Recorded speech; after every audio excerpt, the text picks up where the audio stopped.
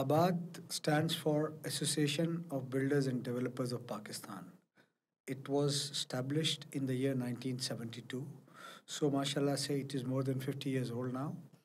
We have got more than 1,400 members in it, and ABAD membership goes throughout Pakistan. Like we have members in Sindh, Balochistan, KPK, Punjab, all over Pakistan.